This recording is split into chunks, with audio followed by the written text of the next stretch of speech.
motion in a plane. In the last chapter, we have studied motion in a straight line or motion along one dimension. And it was enough to have a single line to show the motion of an object. And always the position was denoted with respect to that single line. But here we come to think that what if the motion is not confined to one dimension? That is, to represent a motion, what if we need more than one dimension? For that, let us consider an example.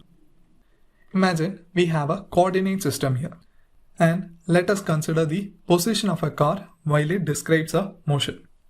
Now at first, let us place the car at the origin of the Cartesian coordinate. All the distance will be measured with respect to this origin. Now if the car moves towards east, this will be the position of the car.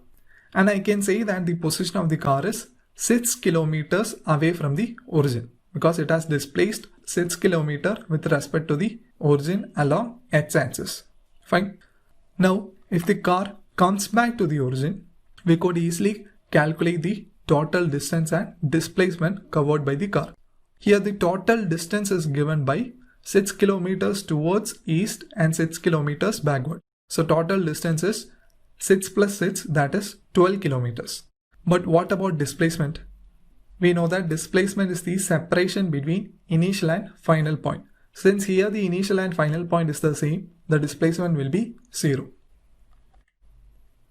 Now, if the car moves along the y-axis, the position is said to be 5 kilometers on the y-axis. Or if it moves towards the opposite direction, we can say it is minus 5 kilometers. So in both these cases, the car was moving along a straight line and we needed only one coordinate to describe the motion. Now what if the car moves along a plane? So if a car moves along a plane, the position cannot be described with the help of a single line. Let us take an example. That is, imagine a car taking a curved path like this. After taking a curved path, this will be the final position of the car. Now in this case, to describe the position or any other quantity such as velocity, acceleration, etc., we need to account for both the x-axis and y-axis, because the car has traveled a certain distance with respect to x-axis as well as y-axis. Or it can be also a path like this. That is, a car moves a certain distance towards east, then moves a certain distance towards north direction. Here also, to describe the final position of the car, we should account for both x-axis and y-axis. If we look at the figure, we can easily say the car is at a distance of 6 kilometers with respect to the x-axis as well as 4 kilometers along the y-axis. So I can represent the position of the car as P, x, y. This we have studied in coordinate geometry. And here x is given by 6 and y is 4. The conclusion is that whenever a body describes a curved motion like this, we need the help of two coordinates to describe the motion. Two coordinates. Or these two coordinates is actually what we mean by two dimension or motion in a plane. So in this chapter, we will be studying about motion such as this. That means a body moves along a plane. For example, ball is thrown up like this. So it describes a path like this. Here also we can say it covers a horizontal distance as well as a vertical distance. All along the motion, there is a change along x-axis as well as y-axis. So such kind of motion, we call it as motion in a plane or motion in two dimension. Now to describe motion in this manner, we need the help of a mathematical tool known as vectors. Without vectors, it is much difficult to describe the motion. So at first, we need to get a proper idea of vectors and the vector algebra. So let's move on to the chapter. Any quantities which can be measured is known as physical quantities. And these physical quantities can be mainly classified into two. First one is scalars and second one is vectors. Scalars we already know, any quantity which have only magnitude and no direction. It is completely specified by a number and a unit. So to describe any scalar, we only need a number and unit. Suppose if I say I have 5 kg of sugar, here this 5 represent the magnitude and kilogram represent the unit. And here the direction is not required to describe this quantity. And if I mention direction, like I have 5 kilogram sugar in the downward direction or 5 kilogram sugar in the upward direction, it is actually meaningless. So the complete information of this quantity is given by the number and magnitude alone, and we don't need a direction. If we specify direction, it is not only meaningless but it also creates a bit of confusion. And examples of scalars are mass, temperature, time, work, energy, etc. Now vectors are the quantities which have both magnitude and direction. It is specified by a number, direction and a unit. Suppose we have two people, that is person A and person B. And if I say that the person B is 10 meters away from person A, can you picture that in mind? That is, person B is 10 meters away from person A. Here 10 meters can be along any direction. It can be 10 meters away in the east direction, west, or any of the direction. So here, just by saying that the person B is 10 meters away, we cannot confirm the actual position. But instead, if I say that the person B is 10 meters away from person A in the east direction or towards right direction, we can easily picture that in mind. So for quantities such as position, along with the magnitude and unit, we also need to specify the direction. And that is what we call as vectors. Now other examples for vectors are displacement, velocity, acceleration, etc. So here we can say this represent velocity. Velocity is nothing but speed along with direction. Here we can represent the vector, that is force. And to move forward, we should always be applying a force. Now another property of scalars is that scalars can be treated as real numbers. That is, suppose if I have a box here, and in this box I have a mass of 5 kilogram. And to this 5 kilogram I am going to add another 2 kilogram inside the box. Now if I place this 2 kilogram inside, the total mass of the box will turn out to be 5 plus 2, that is 7 kilogram. Or if I take this 2 kilogram outside, the mass will be what? 7 minus 2, it is again 5 kilogram. So here we can see that the scalars can be added, subtracted just like any real numbers. Or this type of addition we also call it as scalar addition. But that would not be practical in case of vectors. Vectors cannot be treated as real numbers. In case of vectors, the addition is kind of different.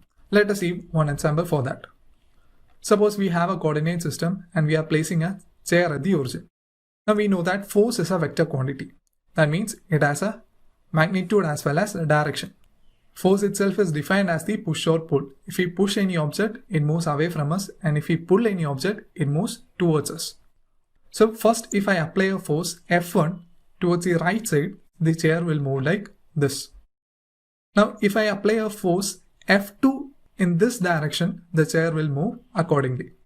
Now imagine a case that the two forces F1 and F2 are acting on the chair at the same time. And now can you picture the movement of the chair?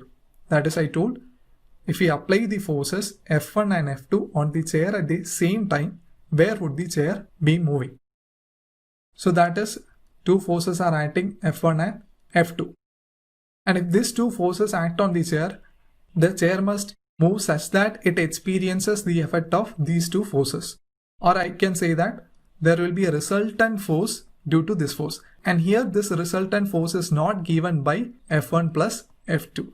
It is completely wrong.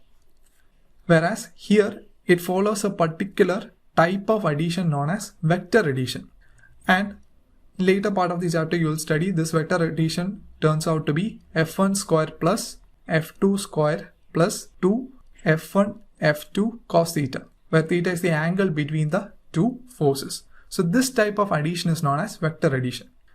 So I told vectors cannot be added or subtracted like real numbers. It follows the rules of vector addition. And we have this vector addition as triangle law of vector addition or parallelogram law of vector addition. Now attributing to this factor, we can modify the definition of vectors. Now vectors can be said as a physical quantity which have both magnitude, direction, as well as it should follow the laws of vector addition. So this is a much more better definition of vectors. So vectors are any physical quantities which have magnitude, direction, and also it follows the laws of vector addition. And for this reason, we have even excluded some quantities from the category of vectors. One such example is the case of electric current. Electric current has magnitude and direction, but it is still not considered to be a vector because it doesn't follow the law of vector addition. We know the unit of electric current is ampere. Suppose a case that we have 3 wires joined in this manner. And suppose that from here a current of 7 ampere comes and here a current of 3 ampere comes. So at this junction a 7 ampere and 3 ampere current is entering.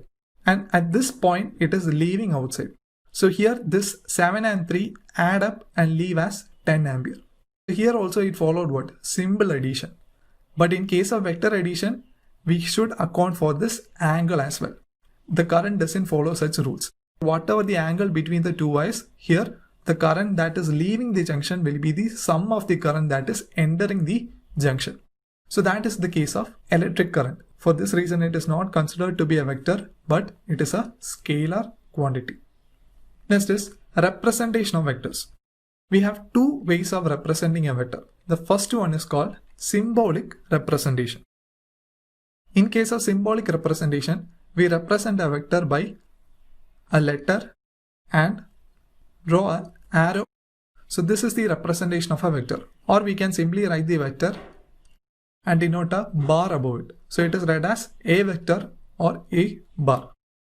And don't think that this arrow will point the direction. That means if a vector is along this axis, we cannot represent by drawing the arrow like this. This is wrong. Always the arrow should point in this particular direction. That is the actual representation. So if we take a few examples, that is displacement. Displacement can be represented like this, whereas velocity, acceleration, force, etc. So whenever we represent a vector, we should write the symbol of the vector and draw an arrow above it. Or there is another method to denote vectors, that is simply writing them as bold letters. If I write any of these quantities in bold letter form, it also represents a vector. This is a more convenient and easy method to denote a vector. So we will be following this denotation, that is writing a quantity and drawing an arrow above it. Now another kind of representation is the graphical representation. In the graphical representation, we denote the vector by an arrow, and here the arrow has 2 points. This point is known as the terminal point, and this point is known as the initial point. And we can name the initial point as A and the terminal point as B. This terminal point we also refer to as head of the vector, and the other portion as tail of the vector. Now if I join this line AB, we will get a length. And this distance L, that is the distance between points A and B, denotes the magnitude of the vector. So physical length of the arrow gives the magnitude of the vector. So I can represent this vector as vector AB because it is pointing from A to B. Here the head also accounts for what? The direction. And to denote magnitude, we can make use of a modulus sign. So here, if I write mod of vector AB, it represents the magnitude of the vector. For example, consider a vector in this direction, that is 2 meter. So let this be a vector A having magnitude 2 meter. So if I write only magnitude, that is mod of vector A, it is given as 2 meter.